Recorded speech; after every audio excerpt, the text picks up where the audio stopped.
Olá pessoal, tudo bem? Eu sou o pastor Giovanni, esse é o nosso podcast Casa na Rocha. Com muita alegria hoje temos o nosso querido pastor Marco Aurélio Ferrari, nosso parceiro leal aí, fiel de sempre. Sempre está aqui conosco, né? Trazendo esse conhecimento de Deus, da palavra de Deus. E Marcão, sempre é uma alegria ter você aqui conosco. Ô, pastor, a alegria é toda minha. O senhor sabe disso que eu fico muito honrado que o senhor me convida. É sempre uma alegria estar aqui com o senhor, com a sua igreja. Glória a Deus. Abençoe grandemente vocês todos. Reconheço uma graça de Deus especial na tua vida, né? Pastor, que bom. Vejo em você alguém apaixonado por Jesus, Muito. apaixonado pela palavra. E isso é o que marca os nossos corações. Será que você, querido, que está me ouvindo, você é apaixonado por Jesus, apaixonado pela palavra de Deus, tem desejo, tem fome e sede pelas coisas de Deus? E nós vamos falar um pouquinho sobre uma das temáticas super importantes dentro da teologia bíblica, a teologia cristã, que é o juízo eterno. Isso. Vamos dar destaque em dois juízos principais, que é o tribunal de Cristo, um juízo onde os crentes serão julgados segundo as suas obras, segundo as suas motivações, aquilo que está por dentro do coração, mas também vamos falar do que comumente, né, o senso comum chama de juízo final, juízo eterno, juízo final, Sim. que a Bíblia chama de juízo do grande trono branco, tá bom? Então quero começar com uma breve definição do que é juízo à luz da palavra de Deus. O juízo eterno refere-se ao julgamento e à sentença de Deus desde a eternidade contra todo pecado, injustiça e iniquidade de Satanás, dos seus anjos caídos, né? E dos homens impenitentes, ou seja, aqueles que não se arrependem. Homens aqui no sentido de humanidade. Homens e mulheres que não se arrependem. Ou seja, o discípulo de Jesus ele precisa ter isso, uma compreensão espiritual. Deus é amor, mas o seu amor também embutido, anexo a ele, está a retidão e a justiça de Deus. Não podemos esquecer desse detalhe. O amor de Deus e a santidade de Deus são manifestos também em juízo. O discípulo de Jesus deve viver, portanto, com temor e um santo tremor diante de Deus e diante dos homens. É o que a palavra de Deus chama de viver de modo digno do evangelho de Jesus Cristo. Está lá em Filipenses 1:27. Filipenses 1:27 fala sobre esse modo digno de viver segundo o evangelho de Jesus de Nazaré. Ou também lá em Colossenses 1:10 fala de vivermos de modo digno diante do Senhor. E a pergunta é essa, que eu quero que você reflita, você que está nos assistindo hoje. Será que você tem vivido de forma digna diante do Evangelho de Jesus Cristo? Será que você, meu caro ouvinte, está vivendo de modo digno diante do Senhor? É interessante que em inglês chama before the Lord, né? Ou seja, diante do Senhor. É como se plebeus, né, os súditos estivessem diante do rei, suplicando, clamando por misericórdia, clamando por bênçãos, clamando por salvação diante de uma situação. Essa é a ideia que a palavra before the Lord tem mais ou menos do inglês, trazendo aqui para nós no português. Então, para compreendermos o juízo de Deus, precisamos ver na palavra de Deus quais são as razões pela qual ele manifesta o seu juízo entre as suas criaturas. Já vimos que Deus é santo, que Deus é justo, e isso determina a separação de tudo que é oposto à santidade de Deus. O pecado, a iniquidade deve ser banida da nossa vida e do nosso coração. Está lá no Salmo 45, quando se refere a Jesus ali no casamento nupcial entre o noivo e a noiva, entre Jesus e a sua igreja, a Bíblia diz que Jesus ama a justiça e odeia a iniquidade. Por isso, Deus, o teu Deus, derrama sobre, no caso, Cristo e a sua igreja, óleo de alegria, uma unção de alegria e de graça sobre nós. Será que você ama a justiça de Deus e odeia a iniquidade? Também precisamos saber quem é o juiz e de que forma será aplicado esse juízo ao longo da perspectiva profética através da palavra de Deus. Desde que foi proferida a palavra de Deus acerca do pecado e das suas consequências, a palavra tem se cumprido na vida dos homens, né, dos seres humanos, das suas diversas formas. Assim, temos que considerar o juízo de Deus como um princípio divino, um princípio bíblico, e como ele se manifesta, tanto na cruz, como no nosso dia a dia, como também lá no final dos tempos, tá? Então é isso que nós vamos ver através desse estudo. Esperamos de alguma maneira contribuir para que você possa aprender coisas maravilhosas através desse estudo. Primeira perguntinha, Marcos, do teu ponto de vista, dentro daquilo que você tem visto na palavra de Deus, por que é necessário o juízo? Por que o juízo? Essa é a perguntinha. Bom, pastor, o juízo se faz necessário porque o Senhor Jesus Cristo precisa separar o joio do trigo. Essa separação é inevitável. A obra do Senhor Jesus Cristo, ela foi feita exatamente para isso, para que nós tenhamos salvação, e nem todos receberam essa salvação, esse amor que Jesus Cristo oferece. Isso precisa ser julgado. Ou se recebeu, até quanto recebeu. Então o juízo é necessário exatamente para isso, para separar aqueles que aceitaram o amor de Cristo e aqueles que não aceitaram. E também, né, pastor, para aqueles que aceitaram de uma maneira profunda, para que se crie um certo temor no coração das pessoas, né? Como o senhor frisou muito bem, o senhor Deus é um Deus de justiça e de juízo. É a gente verdade. Não pode esquecer isso, né? A gente não pode ter apenas só temor de Deus, a gente precisa ter um tremor perante Ele, não apenas temê-lo, né? Uma reverência santa. Uma reverência santíssima. Isso. Eu sempre falo em relação ao seu pai, por exemplo, seu pai físico. Você tinha apenas um respeito por ele, apenas um temor, ou você tremia perante ele, né? Meu pai, quando falava mais alto, eu tremia. Né? Imagina em relação a Deus, né? Então esse juízo se faz necessário exatamente para isso, pastor, para que se separe e se aplique a eterna justiça do Senhor àqueles que esperam, né? A teologia nos ensina algumas causas, né, do porquê é necessário o juízo de Deus sobre os homens. Primeiro, é por causa das obras más. Sim.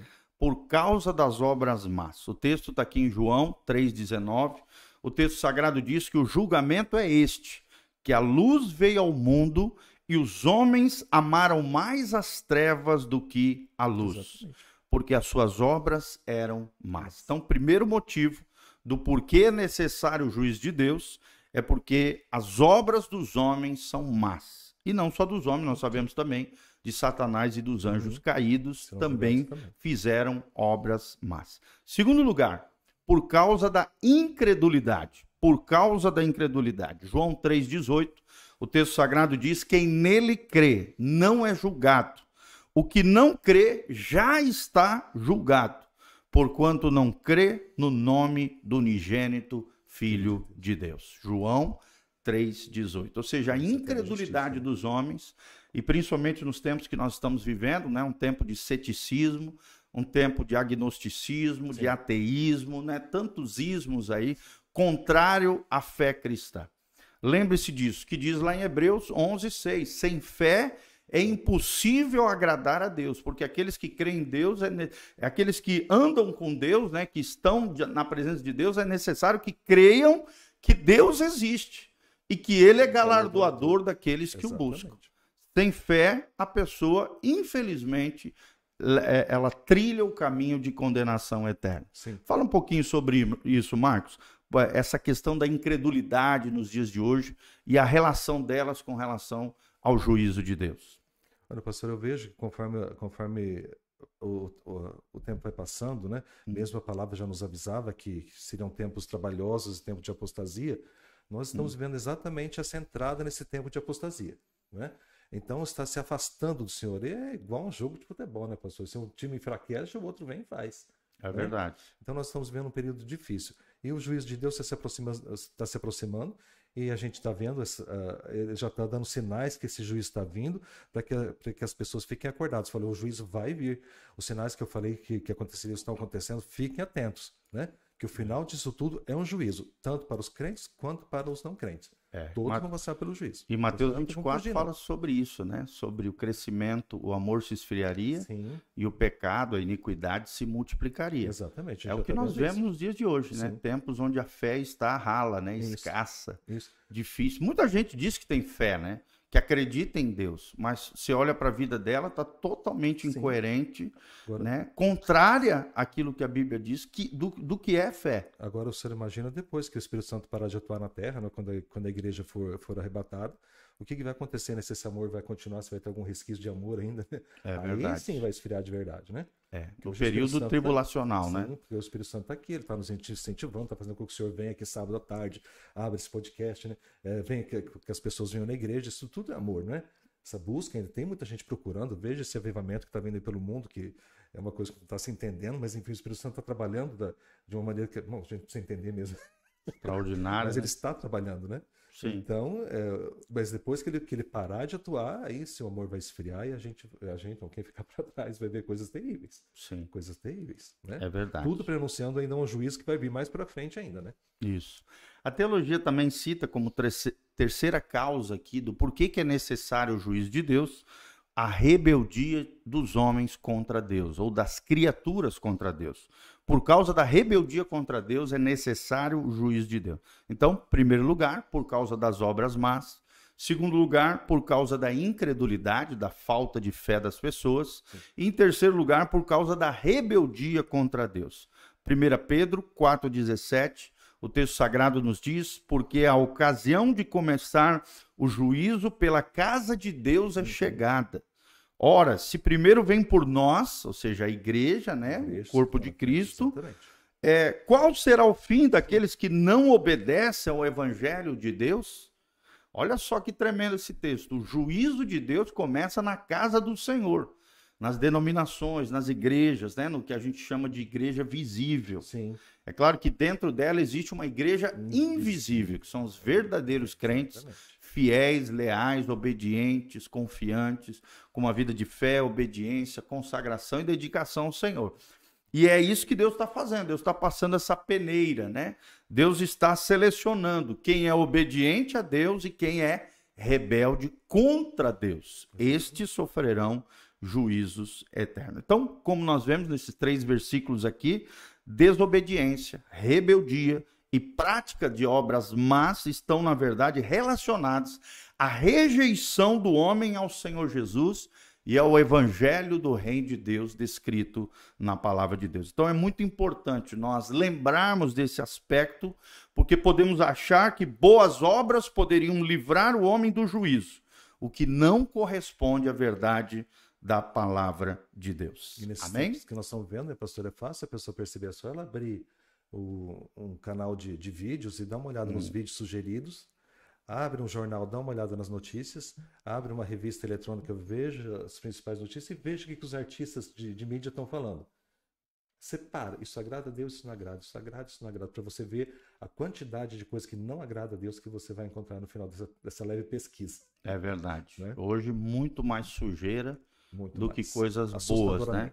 Seja na TV, na internet. Por exemplo, aqui você está tendo algo bom, algo que te edifica, algo que faz você crescer. E desde já, dá um like aí no nosso canal do YouTube, aperta no joinha, siga, né? Aperta no sininho, siga o nosso canal, compartilhe esse vídeo com outras pessoas e deixe seus comentários. Da onde você está nos assistindo, o que você tem achado desse assunto. É tremenda a sua participação para que a gente possa interar sempre com vocês. Na medida do possível, nós estamos respondendo a galera que entra no chat, deixa comentários lá. Estamos à disposição para isso, tá bom? Segunda pergunta que nós queremos responder aqui, tanto eu quanto o Marco. Quem é o juiz? Quem é o juiz? Para você, Marco, quem é o juiz desse juízo final, desse juízo eterno, desse juízo vai lá. Pastor, é um pouco difícil de ser, porque a nossa mente humana separa bem, né? A Trindade, Deus Pai, Deus Filho, Deus Espírito Santo, né? Mas depois, quando nós estivermos no plano espiritual, eu não sei se essa distinção vai ser tão fácil assim, né? É verdade. É algo que não cabe na nossa mente. Mas vamos pelo que está escrito, né? Isso. No primeiro julgamento, esse primeiro julgamento pelo qual passa a igreja, é chamado Tribunal de Cristo. Sim. Então, a gente depende do texto que seja Cristo o juiz aí, né? Sim, exatamente. Então, ótimo. Então, ele é o principal com relação ao juízo, né? Se bem que o papel dele, assim, se a gente for em outros textos, ele é o nosso advogado, mas aqui ele se transforma em juiz. Né? Isso, e é interessante que diz lá em João 5, 22 a 23, né? Quando a pergunta surge, quem é o juiz? A Bíblia fala em João 5, 22, e o Pai a ninguém julga, mas ao Filho confiou todo julgamento, a fim de que todos honrem ao Filho, do modo porque honram o Pai. Quem não honra o Filho, não honra o Pai que o enviou. Olha só. Então, isso no tribunal de Cristo. Né, isso, tribunal de Cristo. Então é Jesus aqui que está julgando. Isso. Agora, já no trono branco, aí existe algumas... As pessoas às vezes até se dão... Mas segura a onda aí que daqui a pouco nós chegamos lá. Nós estamos só dando uma introdução aqui, então tá bom? Então a palavra de Deus diz que Deus julgará o mundo por meio de Jesus Cristo, o nosso Senhor e o nosso Salvador. O texto aqui é bem claro com relação a isso, né? Então, Jesus será o juiz.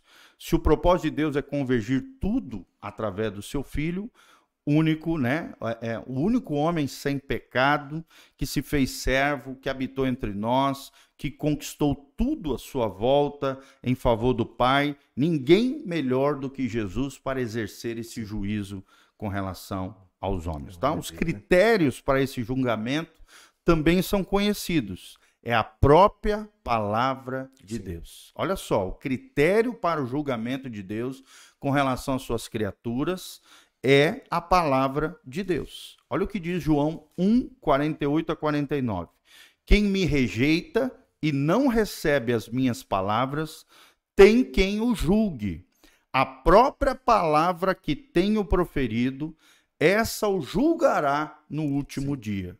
Porque eu não tenho falado por mim mesmo, mas o Pai que me enviou, esse me tem prescrito o que dizer e o que anunciar. Então, é bem claro isso aqui, João 1, 48 a 49. É por meio da sua própria palavra que o Senhor Jesus Cristo estabelecerá o seu julgamento. Seremos julgados pela sua palavra. E como é que ele fará isso?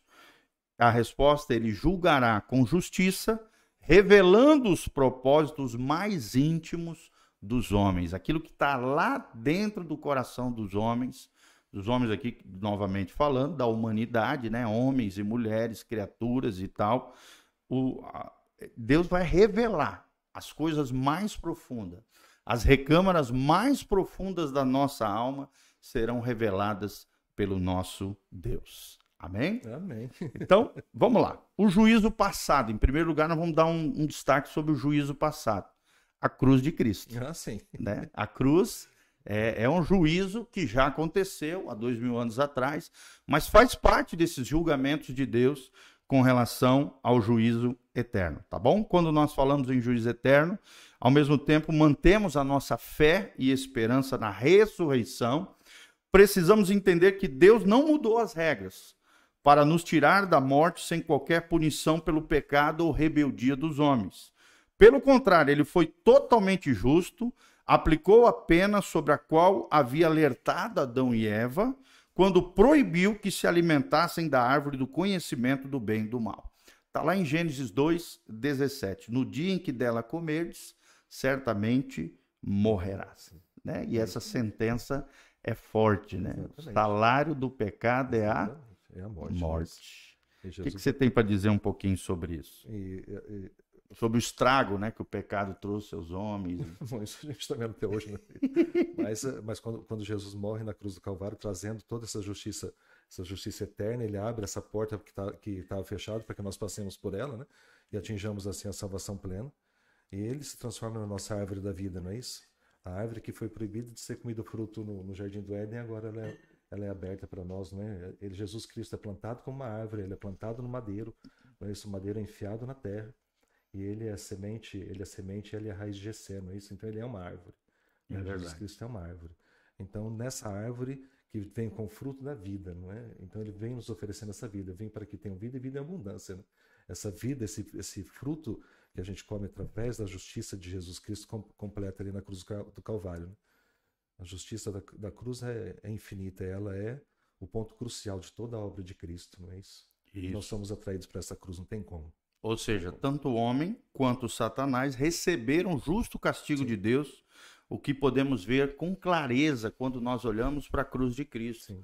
Ali, tanto os pecados dos homens foram julgados na cruz de Cristo, como o próprio Satanás, a Bíblia diz em Colossenses, foi exposto, né, à vergonha ali. Jesus triunfou sobre eles e os expôs à vergonha. Eles achavam que tinham ganhado na cruz de Cristo, mas na verdade ali foi a derrota. Ali Deus através de Cristo, triunfou sobre, né? Na verdade, Jesus triunfou sobre os nossos inimigos espirituais. Aí Satanás já está sentenciado, né? Isso. Então, é muito importante isso. Os atos pecaminosos dos homens levaram, né? No sentido de que foi necessária a morte de Jesus na cruz de Cristo. Por quê? Por causa dos atos pecaminosos dos homens. Porque Deus é amor, mas também é justiça. Ele cumpriu em si mesmo, ou seja, no Filho de Deus, Jesus de Nazaré, a pena que era devida a nós. Nós é que deveríamos morrer naquele madeiro, né? Morrer eternamente, conforme diz a Bíblia. Aquele que pecar, este certamente morrerá. Mas o sacrifício de Jesus foi substitutivo, né? Jesus nos substituiu ali. Ele tomou o nosso lugar, passou pela morte, mesmo sem pecado. E ele foi e é o nosso fiador. Aquele que pagou a dívida no nosso lugar. Nossos pecados foram julgados e nós fomos condenados. Mas Jesus recebeu sobre si a punição que nós merecíamos. Olha o que diz Gálatas 3,13. Cristo nos resgatou da maldição da lei, fazendo ele próprio maldição em nosso lugar. Pelo que estamos livres, então, da condenação do pecado. Que coisa linda, né? Que coisa maravilhosa. Segundo motivo, né, do juízo passado que aconteceu na cruz do Calvário é a natureza pecaminosa do homem. Além dos atos pecaminosos dos seres humanos, a natureza pecaminosa do homem, ou seja, o velho homem, que éramos em Adão ali, né, herdamos de Adão, foi crucificado com Jesus Cristo. E o poder do pecado foi desfeito lá na cruz do Calvário. Nela, ou seja, na cruz, Deus julgou e condenou o pecado, e este perdeu a sua força em nós. Olha que coisa linda essas frases, né? Sim. Essas colocações lindíssimas que a teologia cristã nos ensina. Como Paulo, o apóstolo, podemos afirmar: estou crucificado com Cristo. Sim. Logo, já não sou eu quem vive, mas Cristo vive em mim. Olha que coisa tremenda. Né? Será que você tem vivido essa nova vida de Jesus? Essa é a nossa luta, né? Fazer Cristo viver em nós como Paulo, né? É uma luta terrível. Exatamente, ou seja, uma mistura, né? Por um lado, a vida de Cristo floresce em nós, na medida em que nós vamos morrendo, né? Mortificando a nossa natureza pecaminosa. Exatamente, quando Jesus fala assim, cada um pega a sua cruz e me siga, a gente precisa entender que a cruz não é um problema que você tem que carregar, um pepino que eu tenho na minha vida. Não, de maneira alguma, né? Mas essa cruz é para pôr você mesmo, para pôr eu mesmo, né? Ou seja, crucifique-se todo dia. E se tem um lugar que a carne não quer, é para a cruz, né? De maneira alguma, né? Isso. Eu sempre falo, a gente reflete isso até nos hinos, né? Que alguns hinos que a gente canta, né? Aos pés da cruz estou, de longe eu olho essa cruz tem para mim, olhando essa cruz de longe, né? Mas na cruz ninguém quer estar, não é verdade? É, verdade. E tem uns irmãozinhos descendo da cruz toda hora, né? Então, mas a gente precisa carregar essa cruz exatamente. Quanto mais a gente é crucificado, mais a gente se torna mais de Cristo, como Paulo chega à conclusão de que Cristo vivia nele. Olha que coisa mais maravilhosa, né? Isso, eu vou repetir esse versículo, você que está me assistindo a gente aqui. Olha só, estou crucificado com Cristo.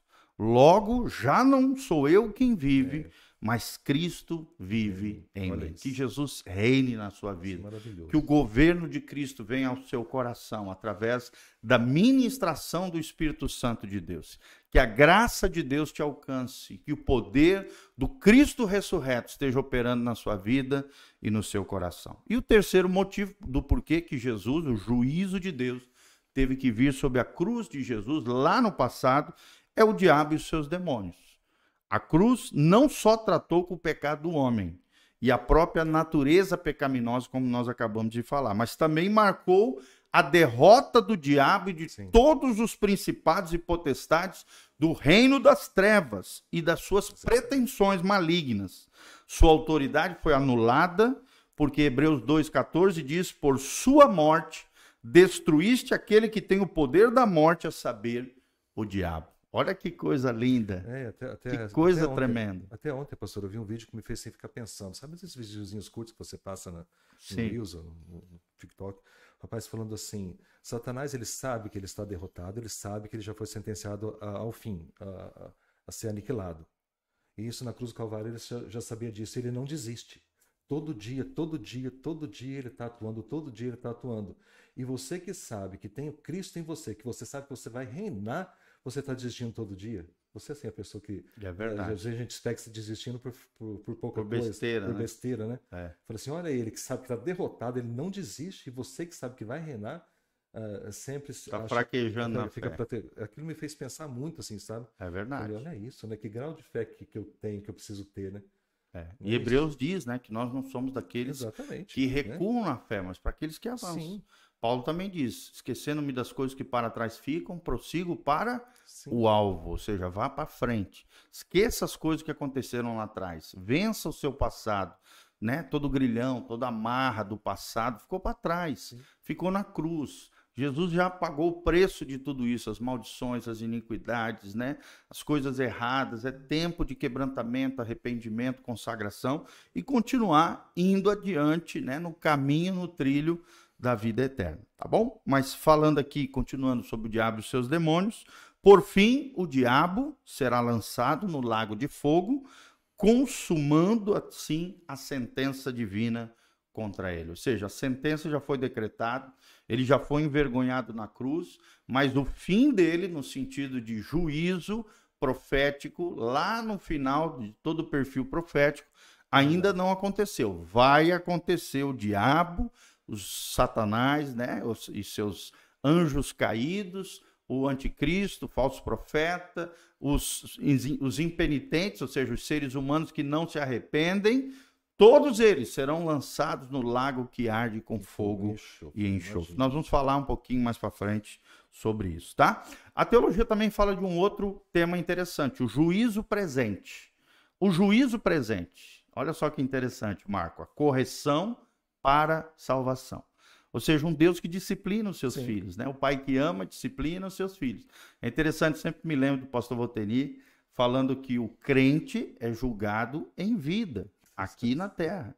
Os juízos de Deus sobre o crente são aplicados aqui em vida. E é justamente isso que a teologia nos ensina, o juízo presente, a correção para a salvação das nossas almas. Essa expressão juízo presente, na verdade, expressa a ideia de que o juízo de Deus é um princípio que se aplica a tudo que se opõe à vontade e à santidade de Deus. E será que tem coisas na nossa vida que se opõem à santidade e à vontade de Deus? Né? Basta a gente olhar para nós mesmos, né? 1 Coríntios 11, lá, examine-se o homem a si mesmo, então coma do pão e beba do cálice. Quando a gente olha para dentro de nós, a gente sempre vê coisas que precisam, que vão contra a vontade de Deus e a santidade de Deus. E nós temos que ser honestos conosco mesmo, né, pastor? Exatamente, uma vida honesta. Ver isso aqui está errado, vamos corrigir isso aqui, né? E esse autoexame é necessário, né? Diário, na verdade. É um exame diário. É verdade. Ou seja, no caso dos discípulos de Cristo, essa ação de Deus hoje é feita por amor. Olha só, quero repetir, é uma ação feita por amor, como disciplina de um pai amoroso aos seus filhos para correção e salvação. Olha só, um pai amoroso que corrige os seus filhos para salvação e correção. Olha o que diz Hebreus 12, 5 a 7. E estáis esquecidos da exortação que, como a filhos, discorre convosco? Filho meu, não desprezes a correção que vem do Senhor, nem desmaies quando por ele és reprovado, porque o Senhor corrige a quem ama e açoita, ou seja, disciplina ali, né, com uma varinha, açoite aqui, essa é a ideia, a todo filho a quem recebe. É para a disciplina que perseverais, ou seja, Deus vos trata como filhos. Pois que filho há que o pai não corrija? Exatamente. Olha que interessante essa colocação. Ou seja, nós somos iluminados pela palavra e por esta palavra nós vamos descobrindo que o Senhor nos disciplina através da palavra, através das circunstâncias, através das dificuldades, através das provações. Somos corrigidos, disciplinados através de pessoas que às vezes exortam a gente, né? E como é difícil isso, a gente receber um puxão de orelha, claro e receber com o coração aberto, né? Reconhecendo que às vezes é Deus usando outra pessoa como um cinzal, como uma ferramenta de Deus, para nos fazer parecidos com Jesus. Exatamente. Geralmente a gente se arma todo, né? e se justifica, sempre tem razão, tenta proteger o eu, enquanto o entendimento espiritual é esse, é Deus nos disciplinando através das circunstâncias, através dos problemas, através de pessoas, através de situações que nós passamos. O Pai amoroso corrige e disciplina os filhos a quem Ele ama. Para quê? Para salvação, querido. Exatamente. Glória a Deus. Glória a Deus, né? Um pai, aqui na Terra, um pai e um filho, o pai, quando ele ama o filho, ele corrige ele, não é isso? Porque o filho não entende, mas o pai sabe se o filho continuar agindo daquela maneira, onde ele vai parar. Isso. Então o pai já corta agora, fala assim, é assim que tem que ser. Não é? Exatamente. Então, porque o pai sabe a consequência, o filho não sabe. É verdade. Na verdade, a gente só entende mais para frente quando a gente tem filhos, Exatamente. né? Quando a gente fica adulto, a gente entende e valoriza a disciplina que nós recebemos lá atrás. Exatamente. Assim é na vida cristã também, né? Linda essa comparação, né? Sim. Do pai que disciplina os filhos. E eu queria que você prestasse bastante atenção no que eu vou falar. Isso eu aprendi com o pastor Cote. Geralmente, quando nós somos corrigidos, disciplinados, a tendência do nosso coração é achar que disciplina é igual a rejeição. E não é. Pelo contrário, na Bíblia Sagrada, disciplina é um ato de aceitação e de amor de Deus por nós. Ok? Então vou repetir, disciplina não é igual a rejeição. Não é porque alguém te disciplina que ele está te rejeitando. Pelo contrário, disciplina é um ato de amor, de acolhimento e de aceitação. Significa que você é precioso no coração de Deus. E a disciplina tão séria, né, pastor, que Salomão fala, né? Isso, aquele que fustiga o filho com a vara, livra a alma dele do inferno. Isso. É isso, né? O pai que ama disciplina o seu filho. Né? A vara, né, afugenta o filho do inferno. Exatamente. Isso mesmo. Olha a importância aqui, tá? Da disciplina, correção, castigo. Tudo isso faz parte da educação dos pais sobre os filhos, né? E cada pai aqui veja qual é a estratégia que funciona melhor aí no seu filho. Para alguns filhos é a disciplina, né? A correção com a varinha. Para outros filhos, o castigo causa um efeito maior. Então, vá avaliando, vá percebendo e vá aplicando a disciplina. O importante é isso, estamos disciplinando, corrigindo, não passando a mão em coisa errada que os nossos filhos estejam fazendo, mas puxando a orelha, exortando, corrigindo. Ah, pastor, mas lá para frente ele vai fazer tudo o contrário. Aí já é um problema dele. O importante é que você não vai desistir dele em oração, vai continuar orando, clamando a Deus em favor dos seus filhos, e não só isso. Você vai ter a consciência limpa que você ensinou ele a trilhar os caminhos de salvação, os caminhos de Deus, aquilo que é correto. Minha mãe tinha uma mira na Havaiana que o senhor precisava de ver, nem por isso. Nem por isso. Igual aquele videozinho, Havaianas de pau, né? Claro que aqui, gente, a gente nunca está fazendo apologia à violência, nem nada disso. Né? Não é isso. Mas a disciplina em amor, que é o que ensina a palavra de Deus, tá? E agora vamos pro tema. Eu agradeço por isso, né? Do seu complementar. Glória a Deus, mãe, glória a Deus. Vez que ela me corrigiu, também apanhei bastante, fui bastante disciplinado. Meu irmão 2, 3 vezes mais. E as minhas irmãs um pouquinho menos, né? Mas assim, cada filha é diferente, cada filha pronta em níveis diferentes também. O importante é ter correção, tá bom? E agora nós vamos ver o tema principal, que é o juízo futuro. Tribunal de Cristo, juiz do trono branco. Chegamos aqui. Interessante, né? Então, vimos lá no passado, o juízo passado, que foi a cruz de Cristo, por causa dos nossos atos pecaminosos, por causa da nossa natureza pecaminosa e por causa de Satanás e seus demônios. Sim. Vimos aqui o juízo presente que vai acontecer na vida do crente, na medida em que ele vai se santificando, se consagrando ao Senhor, Deus vai tratando áreas da sua vida, porque o pai que ama disciplina os filhos a quem ele quer bem. E agora nós vamos ver a parte profética, né? Que é a parte, então, né? Tão esperada aqui desse nosso podcast, que é o juízo futuro. Juízo futuro. Ao longo, né, de vários momentos aqui, como nós já falamos, o juízo futuro, não estamos nos referindo a um julgamento que possa trazer novidades acerca do destino de cada pessoa pela eternidade. Aqueles que em vida creram na obra redentora de Jesus Cristo já passaram, preste atenção, já passaram da morte para a vida. E os demais, ou seja, aqueles que não creram, os incrédulos, os rebeldes, os que continuam provocando obras más, como nós já falamos, os 3 motivos do porquê é necessário o juízo de Deus, estes que não se arrependem já estão condenados.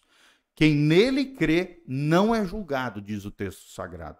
O que não crê já está julgado, porquanto não crê no nome do unigênito do Filho de Deus, João 3,18. Ou seja, todos os homens já nascem condenados. Só tem uma coisa que pode mudar isso. O que é isso que pode mudar o destino eterno dos seres humanos? É o reconhecimento, a crença, a confiança, a fé na pessoa bendita de Jesus de Nazaré. E é claro, uma fé com obediência, né, Marco? Com obediência, exatamente. Em João 15, ele se coloca como a videira verdadeira, não é isso? Isso. A partir do momento que você o aceitou, você é enxertado nele, porque você, e quando eu digo você, eu, todo mundo, nós éramos galhos de jambuzeiro bravo, ou seja, uma plantinha não muito interessante, mas quando nós colocamos na videira, nós recebemos o sangue de Cristo e nós temos de estar ligado nele, não é isso? Agora nós somos uma nova criatura nele, então ele tem que estar em nós, né? Isso.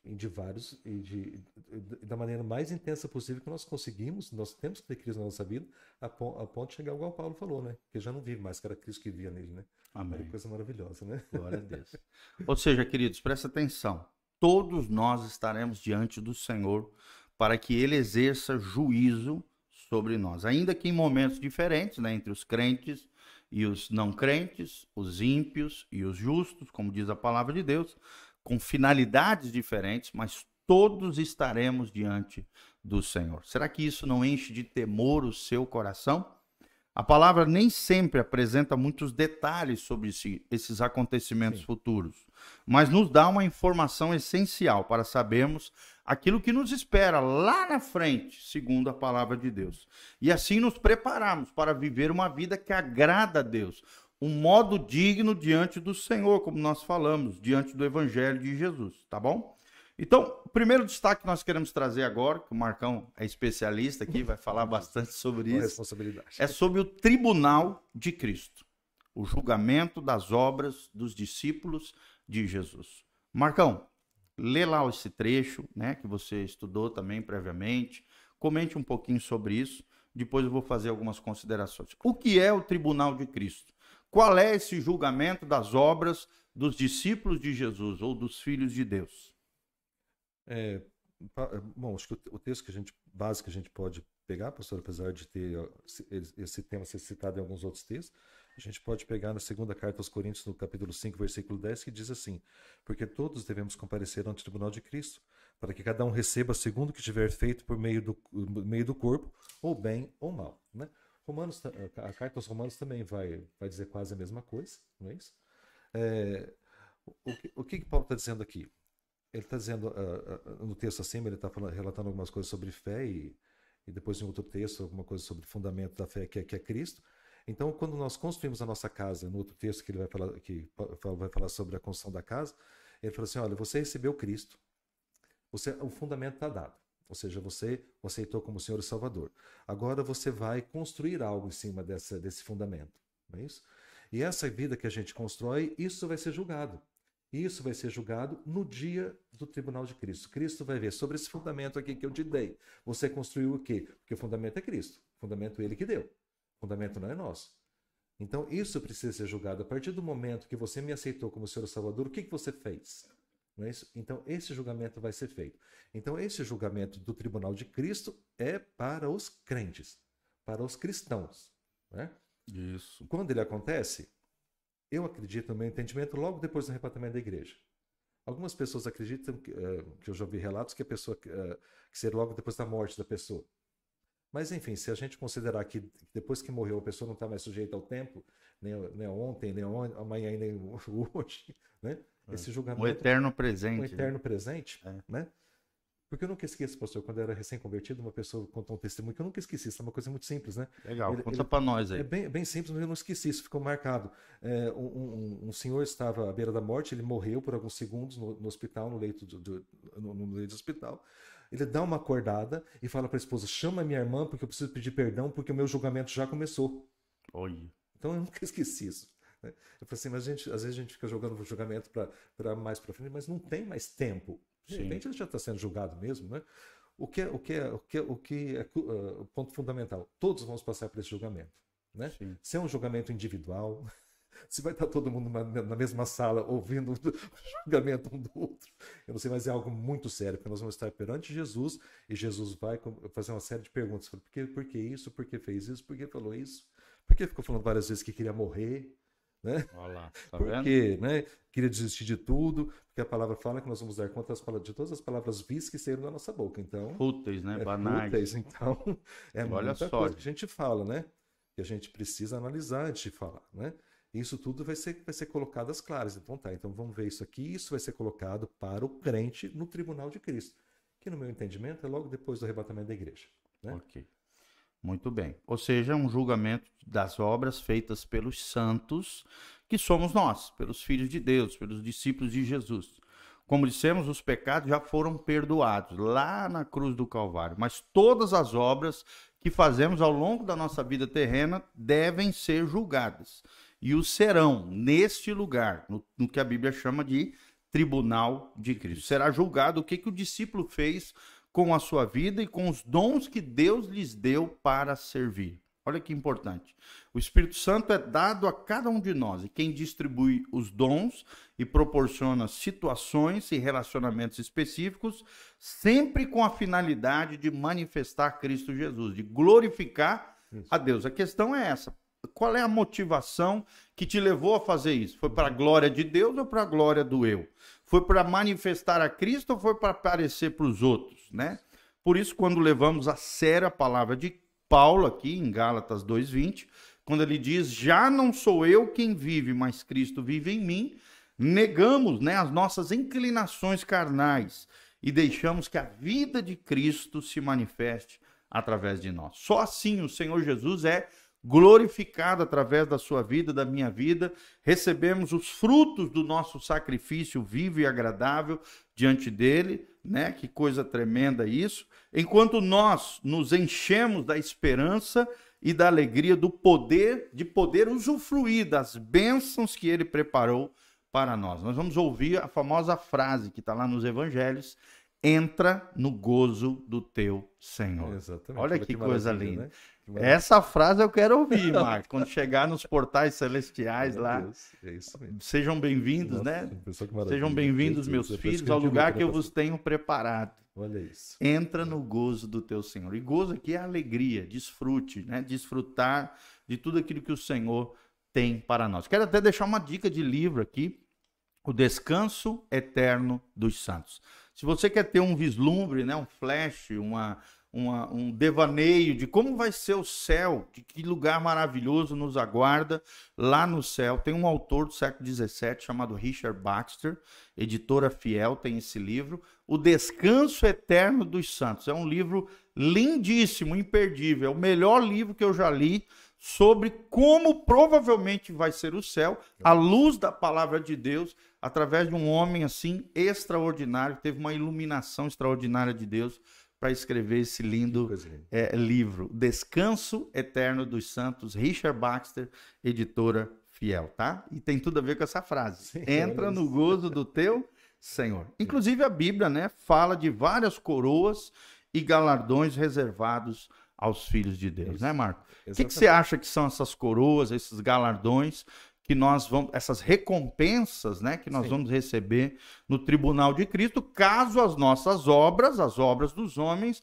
passadas pelo fogo, forem aprovadas e saírem, né, como ouro, prata e pedras preciosas diante de Deus? O que você entende que também são esses elementos, a palha, o feno e a madeira, o ouro, a prata e as pedras preciosas? Pastor, para responder essa pergunta, a gente volta no fundamento, que é Cristo, né? Então, a pessoa aceitou Jesus Cristo, então sobre esse fundamento, ele vai construir uma casa. Sim. Como que ele vai construir essa casa? Não é isso? Ao longo da vida cristã dele, o que ele vai pôr? Ele vai pôr coisas, vai fazer isso com ouro, com prata, com pedras preciosas, mas ele pode fazer também de madeira, de tijolo e de feno. Ele pode, o fundamento está ali. Sim. Não é isso? Sim. Então, se nós pegarmos esses 6 materiais e passarmos fogo nisso, né? O que vai acontecer, né? Porque Jesus vai falar assim: Espírito Santo, vem cá, meu filho, vamos passar fogo na obra desse menino. Né? Se passar fogo numa pessoa que construiu uma casa com ouro, o que vai acontecer? O ouro vai ficar mais refinado ainda, porque o ouro se refina com fogo. A prata, a mesma coisa. não é isso? Pedras preciosas, o brilho aumenta. Né? É verdade. Com madeira, a coisa já queima, vai sobrar Só cinza, né? O tijolo vai sobrar um amontoado de entulho, né? E a palha não vai sobrar nada. Não é isso? E o autor aqui fala ainda, Paulo fala ainda, que esse será salvo como que pelo fogo, né? Eu tenho um pastor muito querido que ele fala assim, a pessoa vai chegar no céu cheirando churrasco. Tostadinho, né? Tostadinho. Vai ouvir a frase que o senhor falou, não é isso? Sejam bem-vindos, mas não vai ter nada para apresentar, não é isso? Lançar aos pés de Cristo. Não vai ter nada para lançar aos pés de Cristo. Então, é uma situação bastante complicada. Vai existir inveja, não vai existir mais. Sim. Mas a pessoa vai ter, talvez, aquela sensação, poxa, eu poderia ter feito mais, eu poderia ter feito mais para alcançar o que aquele conseguiu. A gente não entende como que é a logística desse não vai ter momento, inveja, a pessoa né? não vai ficar triste, né? Não vai ter tristeza. Não vai ter choro, nem dor, nem pranto. A pessoa vai entender que o julgamento foi justo, mas ela podia ter feito mais. Isso eu acredito que ela vai ter essa consciência. Sempre lembrando que essas mazelas humanas nós não teremos lá no céu. Não, né? não. Porque a nossa natureza vai ser transformada. Isso. O corruptível se revestirá de incorruptibilidade, aquilo que é mortal se revestirá de imortalidade. Agora eu acredito, pastor, que as coroas, né, que são, a Bíblia cita algumas, como na segunda carta de Timóteo, ele fala da coroa da justiça, né? Alguns dizem que é 6, né? Outros dizem que é 7. Isso, coroa da justiça, tem a coroa da beleza, né? São todos incorruptíveis e são os valores que estão no céu. Para nós o valor aqui é dólar, é libra, é real, né? Mas lá o valor do céu são as coroas que a pessoa tem, não é isso? Sim. Que ela conquistou, não é? Então é isso que vai ter valor e na posição do corpo de Cristo. Sim. Não é? Então serão várias posições que a pessoa, tudo vai ser corpo de Cristo. Sim. Né? Mas a posição da cabeça é diferente da posição do dedinho, do dedão do pé. Seria mais ou menos isso. Tudo é corpo. Tudo é corpo. E é interessante que esses 3 elementos são os elementos que constituem uma coroa, né? Sim, a exatamente. prata simboliza a redenção em Cristo. As pedras preciosas, a beleza da criação, a glória de Deus.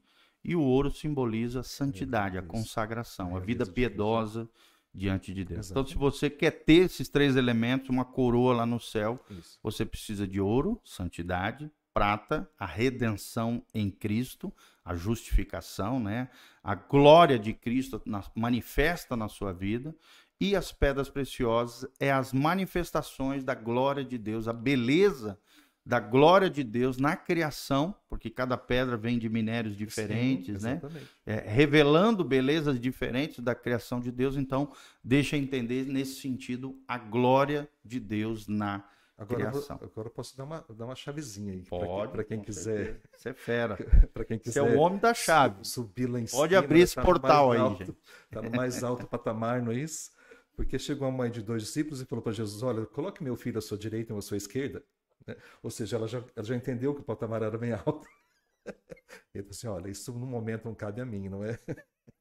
Mas se eles quiserem alcançar um patamar mais alto, sirva. Seja um grande humilde. Aumente a humildade, não é isso? Sirva o outro. Isso. O segredo é esse, é ser servo. Né? Maior é aquele que serve. Quando eu estava lá em Londres, eu vi muita gente chegar e falar assim: Deus tem uma grande obra para mim aqui, Deus tem um grande chamado. Eu falei: sério, irmão? A louça da cozinha da igreja precisa ser lavada. Aí o cara pode. Ninguém tinha chamado para lavar a louça da cozinha, para servir os irmãos do churrasco, né? Ou em outro serviço espiritual, né? Mas era só serviço grande. Para o serviço pequeno não tinha chamado nenhum. Ninguém quer, né? Ninguém quer. Então, e é o que Deus vê, né? A humildade verdadeira da pessoa. Fala assim: considerar o outro mais importante, o desejo do outro mais importante, o problema do outro mais importante. Isso, a pessoa que atinge esse nível, esse é o segredinho para ela sentar bem pertinho de Jesus. Amém. Sentar pertinho, que eu digo, na mesa, né? Verdade. Na mesa da ceia. Quanto mais humilde a pessoa for, quanto mais servo a pessoa for, mais longe ela vai. E isso, né, pastor, é uma luta pra gente, porque a gente quer mais ser servido, né? Sentar na poltrona. Quer mais é aparecer, né? Verdade. O ser humano é assim, né? Então, mas a gente, a nossa grande luta é pela humildade. A humildade vai nos levar mais longe. Amém. Né? Glória a Deus. Com relação ao juízo futuro, né, a segunda menção que a teologia faz do julgamento futuro é o julgamento do diabo e seus anjos. o diabo e seus anjos serem julgados. Como é que vai funcionar isso? A Bíblia diz que os santos irão julgar os anjos juntamente com Cristo, ou seja, Cristo é o juiz principal e nós julgaremos juntamente com eles. Está lá em 1 Coríntios 6:3. Estes anjos, né, que a Bíblia chama às vezes de principados e potestades, servem a Satanás, o adversário, né, do ser humano, nosso inimigo mortal, inimigo das nossas almas. Eles já foram julgados lá na cruz, mas agora, né, profeticamente, lá no futuro, serão condenados ao lago que arde com fogo e enxofre. A sua morada eterna junto com Satanás, o anticristo e o falso profeta. O diabo, diz lá em Apocalipse 20, versículo 10, o diabo, o sedutor deles, foi lançado para dentro do lago de fogo e enxofre, onde já se encontram não só a besta, que é o anticristo, como também o falso profeta, e serão atormentados de dia e de noite pelos séculos dos séculos. É o que diz Apocalipse 20, 10. Capítulo 20, versículo 10, e nós cremos. Não é verdade? Sim. Glória a Deus. E por último, estamos encerrando aqui, o último é o juízo do grande trono branco. Então, tem 3 juízos no futuro, tá bom? Que nós vimos aqui. O tribunal de Cristo, o juízo de Satanás e seus demônios, e ao final, a Bíblia revela, no finalzinho de Apocalipse ali, e em várias citações também, em trechos do Novo Testamento, do Antigo Testamento, mas principalmente no final de Apocalipse, o juízo do grande trono branco. É o que comumente as pessoas chamam de juízo final. Isso. Juízo final. Que é o famoso, também conhecido como julgamento dos incrédulos. Julgamento dos incrédulos, tá bom? Tá lá, julgamento dos incrédulos. Está lá em Apocalipse 20, de 11 até o versículo 15. Apocalipse 20, de 11 até o 15. E é bem interessante, né? Aqui são chamados de mortos, por quê? Porque são mortos espirituais, os incrédulos que não têm a vida de Deus neles, estão espiritualmente mortos mesmos. A base do julgamento são as suas obras más, como nós já falamos. Foi a sua vida sem fé, de incredulidade. Foi a sua rebeldia contra Deus, pelo que os seus nomes não estão incluídos no livro da vida, no livro de Deus, tá? Por não se acharem seus nomes no livro de Deus, serão lançados no lago que arde com fogo e enxofre. O resultado desse julgamento é que todos esses incrédulos, ou seja, também chamados de impenitentes, são incrédulos, o grande juiz do trono branco, eles serão lançados no lago de fogo e enxofre, que também é conhecido como segunda morte. Segunda morte está lá em Apocalipse 20, versículo 6, e no versículo 15, aqui o autor, João, usa esse termo, né, de segunda morte. Primeira morte é a morte física. Segunda morte é a morte eterna. Sempre lembrando que o pecado, ele produz 4 tipos de morte. Morte emocional, morte física, morte espiritual, nós estamos falando aqui também dela, e a pior de todas as mortes, que é essa que nós estamos falando aqui. Sim. O juízo do grande trono branco também é conhecido como o julgamento dos incrédulos ou o juízo, a morte eterna, a condenação eterna dos impenitentes, dos rebeldes, daqueles que fizeram as obras más, daqueles que foram incrédulos com relação à pessoa de Jesus e à sua salvação. Então, sobre esse julgamento, né, nós já falamos um pouquinho e vamos continuar falando, e é isso aí, né? Livres já, nós que recebemos o galardão, fomos salvos em Jesus, somos livres, graças a Deus, eternamente dessa condenação eterna. Já os incrédulos esperarão os 1000 anos do reinado de Cristo na terra e quando ressuscitarem, ressuscitarão para esse juízo eterno, tendo que comparecer diante do grande trono branco que vai acontecer, segundo o que nós cremos, no perfil profético, no final do milênio, dos 1000 anos proféticos. Vai acontecer um juízo, né, antes do milênio, que é o juízo dos bodes e das ovelhas, que a Bíblia menciona, né? Tu também acredita nisso, né? Sim. E depois, ao final do milênio, o outro juízo que vai ter é esse juízo aqui, o juízo do grande trono branco, ou julgamento dos incrédulos. Tá bom? O que mais você queria comentar sobre isso, que você acha importante mencionar? Marcão, só dei uma pincelada aí para nós terminarmos sobre esse ponto. O juízo do trono branco, é interessante a pessoa notar que durante o milênio, as pessoas estarão vivendo sob o governo de Cristo. Então, elas viram Cristo, elas conhecem Cristo. Tá? Sim. Elas vão morrer. Porque Sim. Isaías fala que a morte, quem morrer com 100 anos, morrerá jovem, morrerá criança. Né? Então ele fala que vão morrer. Essas pessoas, elas vão para o inferno? Não, elas vão ficar presas num lugar chamado morte. Isso no meu entendimento. Tá? Sim. Elas não vão para o inferno. Elas conheceram Cristo. Elas apenas vão morrer. Né? As pessoas que morrem hoje sem Cristo, elas vão direto para o inferno. Sim. Já vai direto. Né? Certo. Então, aqui no juízo do trono branco, João fala assim no versículo 13 do 20.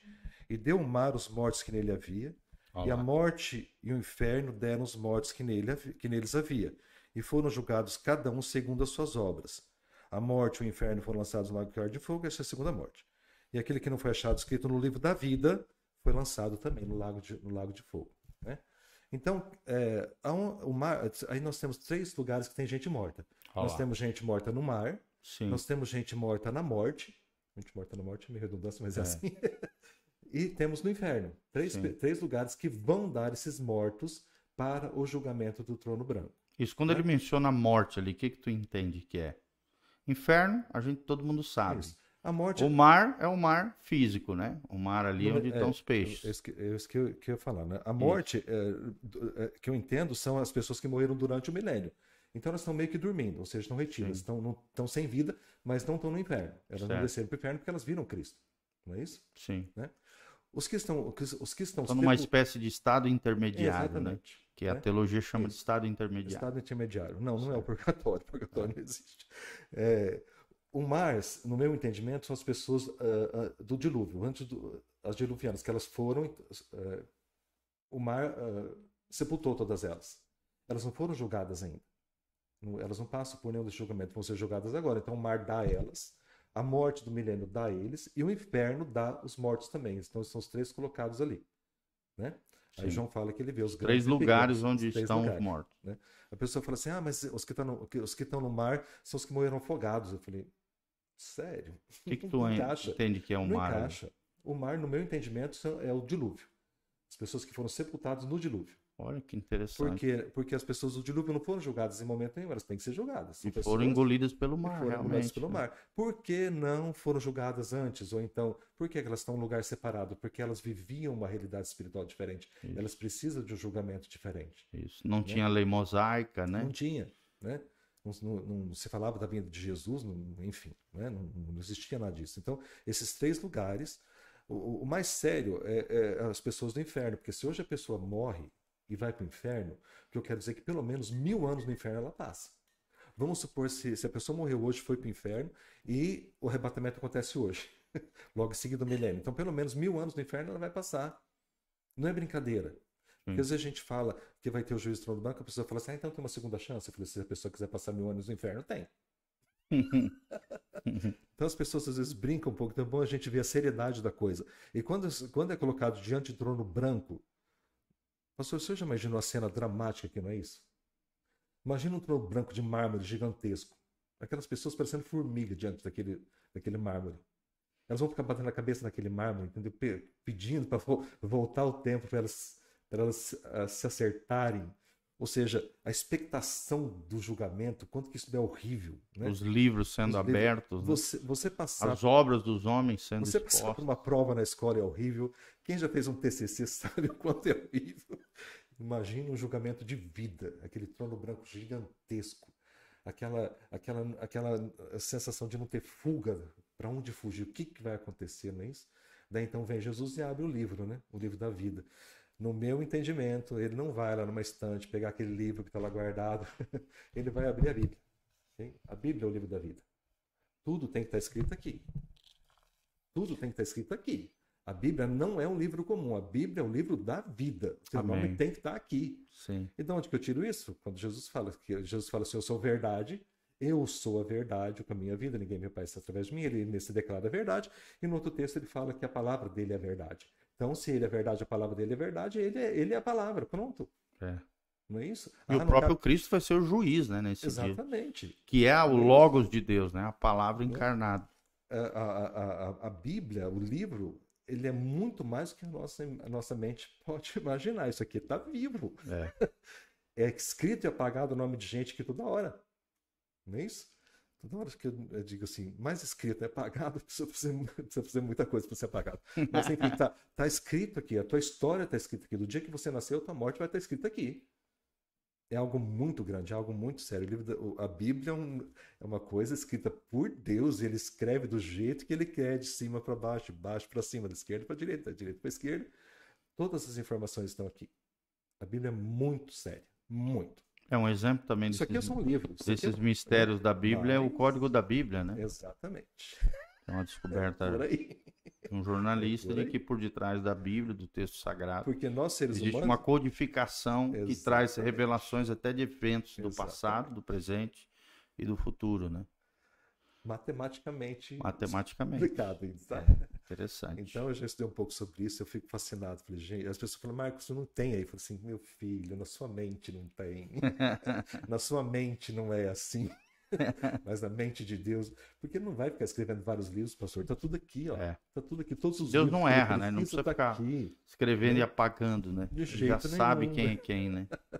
É verdade. Pastor, porque o ser humano, se eu vou escrever, por exemplo, flor, eu escrevo flor e a flor tá aqui escrita e acabou. Mas quando Deus escreve flor, a flor existe. Traz a existência. Traz a existência. É verdade. Quando ele fala, a coisa existe. Cria do nada, né? E a coisa é escrita. Não é isso? Então, quando eu vejo a Bíblia aqui, eu tenho o DNA de Cristo. Você sabe o que é isso? Uma coisa tremenda, né? Tremenda. E você tem valorizado esse livro precioso que nós estamos falando? Tudo isso está descrito na palavra de Deus, tá? Hoje a gente trouxe todos esses elementos para que você compreenda que o juízo de Deus já aconteceu no passado, na cruz de Cristo, está acontecendo no presente, na medida em que Deus vai, através do Espírito Santo, né, julgando, disciplinando seus filhos, e ainda vai acontecer no futuro, como nós aprendemos, o tribunal de Cristo, o juízo de Satanás e seus demônios e o grande juízo do trono branco. Então não é brincadeira, gente.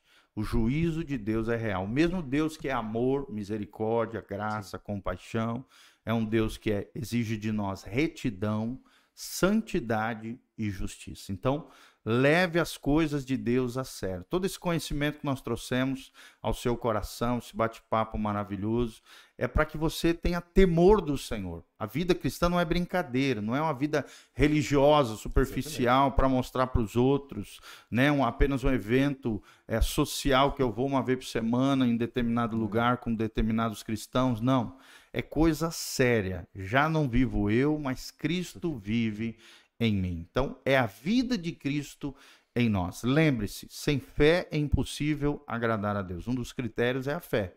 O outro critério são os atos de justiça, a obediência. Então, viva uma vida que agrada a Deus. Jesus está voltando. Coloque em ordem a tua casa, coloque em ordem a tua vida. Te prepara, porque a volta de Jesus é iminente. A qualquer momento, Jesus pode voltar. Ao soar da última trombeta, né? Os mortos ressuscitarão, diz o texto sagrado, e nós, os que estivermos vivos, seremos arrebatados, num abrir e fechar de olhos. Não vai dar tempo de consertar nada, já temos que estar em dia com Deus, consertados, alinhados com o céu, avivados, né? Debaixo da palavra, né? Baseados e fundamentados no Cristo e na sua palavra bendita. Então, leve a sério tudo isso que você aprendeu através desse podcast, os juízos de Deus. Eu tenho certeza que você foi tremendamente edificado. Desde já, Marcão, quero te agradecer. Sempre é um show de bola aqui. Pastor, eu que agradeço. E participarmos desses temas, né? E vou te convidar sempre a estar aqui conosco. São temas muito já vastos, nosso convidado. Tem um cara maravilhoso. Muito complexo, mas de pouquinho em pouquinho a gente chega lá. Amém, glória a Deus. Seja sempre bem-vindo aqui, tá? Volte sempre. Pastor. Estamos de coração gratos sempre por te receber. Você que é um homem precioso, um homem especialista na Bíblia Sagrada, um cara cheio de Deus. e nós reconhecemos essa graça de Deus Ui, através da nossa, sua vida. Isso é uma Tá bom, maravilha ouvir querido? uma coisa dessa. Glória a Deus. Eu quero te dar a oportunidade para te terminar aqui orando pelos nossos ouvintes, por aqueles que nos assistem. Aqui debaixo no link de descrição tem todas as informações para que você esteja conectado conosco, as nossas redes sociais, o endereço da igreja, os horários do culto e também de como você pode colaborar nesse ministério, na nossa igreja, nossa casa pastoral, está tudo aí à disposição. Se você for edificado, faça isso. Se levante como um cooperador fiel daquilo que Deus está fazendo. E também deixar aqui um recadinho. Agora, toda a nossa biblioteca de áudio, de vídeo, inclusive as ministrações do Marco, temos várias ali à disposição no YouTube, PR Giovanni, né? Nosso canal PR Giovanni. Também estão disponíveis agora no Spotify, no Google Podcast, né? As nossas ministrações todas estão sendo colocadas lá à disposição em todas as plataformas digitais. O Apple Podcast também, Google Podcast, o Spotify e outras 7 plataformas de áudio. Tem muito material abençoado para você crescer, se desenvolver, amadurecer e florescer no Senhor, tá bom? Eu sou o pastor Giovanni, esse é o pastor Marco Aurélio Ferrari, tá? Pastor Giovanni Luiz Zimmermann Júnior, e este é um projeto da igreja Casa na Rocha, que visa edificar, abençoar a sua vida. Nós temos como missão, como igreja, que Cristo seja o centro, que a palavra de Deus seja o nosso fundamento. E nós nos dedicaremos aos relacionamentos. Aqui tem um relacionamento de amizade tremenda, de longa data, de apreço, de admiração pelo outro.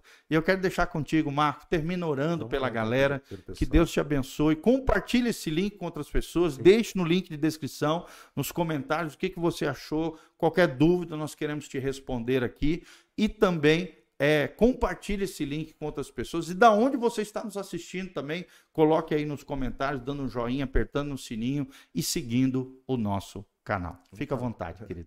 Senhor Deus e Pai, cuja presença nós estamos, nós elevamos mais uma vez o nosso coração até o Senhor nesse momento, Senhor Deus, para interceder para essas pessoas que estão ouvindo, para as pessoas que estão vendo Glória o podcast, Pai. Nós Aleluia. te pedimos, Senhor Deus, que o Senhor entre de acordo, encontre a necessidade de cada um. Aleluia. Pai, são diversas necessidades. Todos os irmãos que estão orando, Senhor Deus, têm uma necessidade especial. Nós te pedimos, Senhor Deus, atende. Entra de encontro, Pai. Venha trazendo a providência que esse irmão precisa. Seja uma cura, seja um pedido de emprego, Senhor Deus. Seja alguma coisa que está atrapalhando a vida dele, Pai. Nós te pedimos, entra com providência. Sim, Deus. Pai, mas nós te pedimos também para aquele irmão que está orando, para ter mais intimidade contigo, Senhor Deus. Sim, Pai. Para estar mais perto do Senhor, para te conhecer mais. Senhor Deus, se revele cada vez mais para essa pessoa. Nós te pedimos, Pai, em nome de Jesus. Essas pessoas estão colocando também, Pai, gente que não conhece ao Senhor da família deles, são entes queridos, pessoas amadas que não te conhecem. Sim, Pai. Glória Pai, entra com providência no sentido de trazer essas pessoas até o Senhor. Sim, Deus. Para escrever o nome deles no livro da vida, Pai. Amém, nós pedimos Deus. em nome de Jesus. Glória a Deus. Senhor Deus, não demais fortalece o coração de cada irmão que está ouvindo, Senhor Deus, para que ele possa estar te servindo. Abençoe. E no dia do tribunal, Senhor Deus, quando ele for julgado, sim, Pai, que ele seja recebido com um galardão maravilhoso que o Senhor tem reservado para ele, Pai. Nós pedimos em nome de Jesus. Nós declaramos força, nós declaramos saúde, nós declaramos as suas providências sobre a vida dessa pessoa, Pai. Nós declaramos nosso irmão abençoado no corpo, na alma e no espírito, sempre para a honra e glória do nome de Jesus. Amém. Amém. Um grande abraço, Deus vos abençoe. Louvado seja o nome do Senhor. Sempre.